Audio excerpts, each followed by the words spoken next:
The story The Ancestor's Instructions. Once upon a time, there lived a blind woman and her daughter.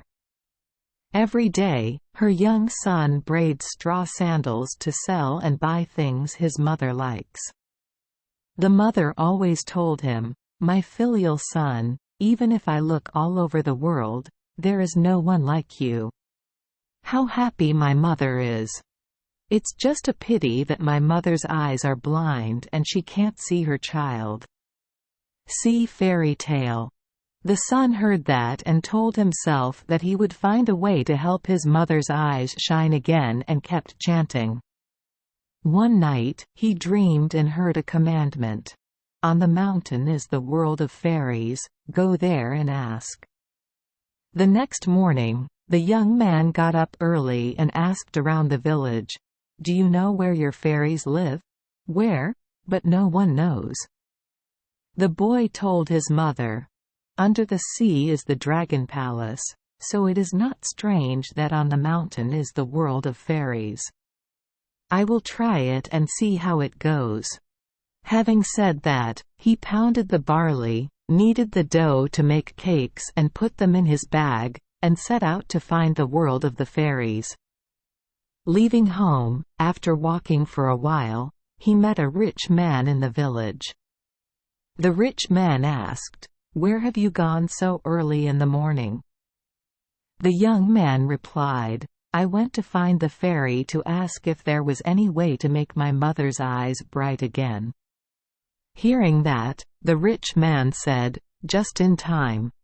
My daughter has had her knuckles for 3 years and 3 months now, but she's still very sick and just lies in one place. So please help me ask if there is any way to cure my daughter's illness." "Yes, okay. If I meet the fairy, I will ask for help." The young man happily accepted, then said goodbye to the rich man and hurriedly set off. Soon, it got dark, so he asked to sleep at the farmer's house. That night, the homeowner asked, "You look like you're going somewhere far away, right?" "I went to find the fairy to ask if there was any way to make my mother's eyes shine again." The homeowner immediately said, "So just in time. Behind my garden there are 3 tangerine trees, which have not produced fruit for 3 years. So please ask if there is any way to help." "Yes, okay. If I meet the fairy, I will ask for help." The young man happily nodded. The next morning, he got up early and continued his journey. He kept walking until he came across a mountain. Crossing that mountain, he encountered many deep streams, high passes, extremely dangerous, and then went forever into the deep forest. Finally, he reached the foot of a waterfall with no way to climb back up the mountain, nor a way to cross the abyss. Oh, what bad luck! Yes, if it were a fly or a mosquito, it would have flown past. There are no roads here for humans. The boy was confused when, from the cave at the top of the waterfall, a giant snake raised its head, shook its horn and stared at the boy with big eyes, then asked in a scary voice, "Where are you going?" With no way to escape, the young man gathered all his courage and answered, "I went to find the fairy to ask if there was any way to make my mother's eyes shine again." Hearing that, the snake said, "Just in time. You don't have to worry, I'll take you upstairs, but please do me a favor." "What is it?" "I have practiced for 1,000 years at sea, 1,000 years in the rivers, 1,000 years in the mountains and forests, but I cannot fly to the sky. Please help me ask if I have to be punished for something that prevents me from going to heaven." "Okay. If I meet you, I will ask. Quickly help me go up." "Okay, wait for me a moment," the giant snake said, then withdrew its head into the cave, then stuck out its seemingly endless long tail and wrapped it around the boy's waist, sending him flying to the top. Waterfall. Okay, go quickly. Thank you very much. The boy thanked the snake and continued on his way. The path became more and more dangerous. The boy went uphill and down the pass, despite his scratched body, still clinging to vines and trees to walk. As if he had reached heaven's gate, he suddenly saw a small house. There was an old man sitting in the house. The boy asks, "Excuse me, is this your fairy's house in the world of the gods?" "Yes, come in. Your fairy is a very old man, wearing an iceberg on his head. Rocks, in front of the forehead, are rolling ocean waves." The son approached. "Sir, I am a mortal, weaving straw sandals to make a living. Now there's something I want to ask the fairy, so I've come here. I hope the fairy will help me." The fairy walked to the fireplace and said, "Okay, but you're only allowed to ask 3 questions. You just say as you think. There are 4 things that need to be asked, but the fairy only allows him to ask 3. The son was confused, but then he quickly decided to ask the 3 things that were asked for help first. "Dear fairy, daughter, the village's rich man has been sick for 3 years and 3 months and still hasn't recovered. How can she get better?" "Oh, that's nothing to worry about. Just let her marry the first person she meets and she will be cured immediately." Next, the son asked the second thing. "Dear sir, on the way here, I met a farmer who let me sleep over. His tangerine tree has not produced fruit for 3 years now, so what should I do?"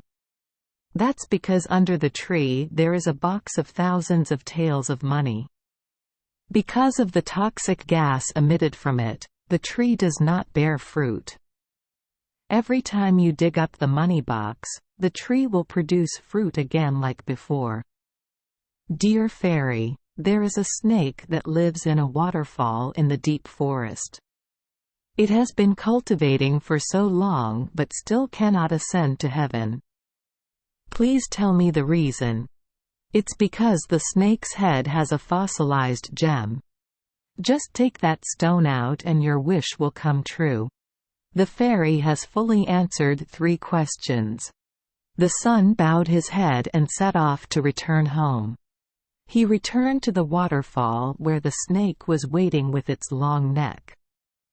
The young man conveyed the old man's teachings. There is a fossilized pearl on your head. Just take it out and your wish will come true. The snake said, "I cannot take that pearl from my head." "Okay, please get it for me. I didn't bring a sword, so I can't get it for you. I have a sword under my tail. Use it." The boy pulled the sword out of the snake's tail and tried to slash it at the lump on the snake's head. Sure enough, there was a gem. The boy pulled out the pearl and the snake said, "Oh, so my wish of many years has come true. You should also be careful on your way." Having said that, the snake gave the sword and pearl back, then took the boy to the foot of the waterfall. Then, in a moment, a column of dark clouds appeared from the sky. The snake turned into a fiery pearl, flying into the sky. The boy took the sword and the pearl and returned to the house of the farmer who had let him sleep over the last time. He passed on his grandfather's words. Under the tree is a box of thousands of taels of money. Because of the toxic gas emitted from there, the tree does not bear fruit. Every time I dig up the money box, the tree bears fruit again like before. The farmer quickly went to the garden to try digging. Sure enough, under each tangerine tree was buried a box of thousands of taels of money. He dug them all up and gave the boy a box as a thank you. The boy was treated to food and wine by his uncle and allowed to stay the night. The next morning, the boy said goodbye to the homeowner and set out for the village with the pearl, sword and moneybox in hand. He stopped by the rich man's house and conveyed the words of his fairy. "Your daughter's illness will go away if you let her marry the first person she meets." "Oh, thank you so much. Come on, please come in and have a cup of tea first." The rich man invited his son into the house. They were eating cake and drinking tea when the rich man's daughter pulled open the door from the next room, dragged herself over, and bowed her head in thanks. "Thank you for your hard work for me." Then, at that moment, she looked up to look at his face. As for her son, her long-standing illness suddenly went away, her back became stronger, and she was able to walk normally again. The rich man was happy. "The first person my daughter met was you. Its illness has also cured. So please marry my daughter." The son replied, "I understand your heart very well. But I still have an old, blind mother, and I can't leave her alone. I asked permission to go back and ask my mother's opinion." After that, he hurriedly returned home. "Mom, I'm sorry to you. On the way, I was asked to do 3 things, but when I met the fairy, I was only allowed to ask 3 questions, so I didn't have time to ask my mother's eyes. I will go on my way to ask again. Mother, please forgive me." The boy apologized to his mother, then sat down, telling his mother the story along the way, one by one. "This is the pearl, and this is my sword." "Snake." The mother asks, Where? Just touched the pearl with his hand. Suddenly, her eyes brightened. After that, her son became the rich man's son-in-law. Everyone lives in harmony and happily together. Thank you for joining us for today's fairy tale. We hope these stories bring joy and meaning to your day. If you love our channel, please hit the subscribe button so you won't miss any exciting tales. Wishing you a good night and sweet dreams. See you in the next story.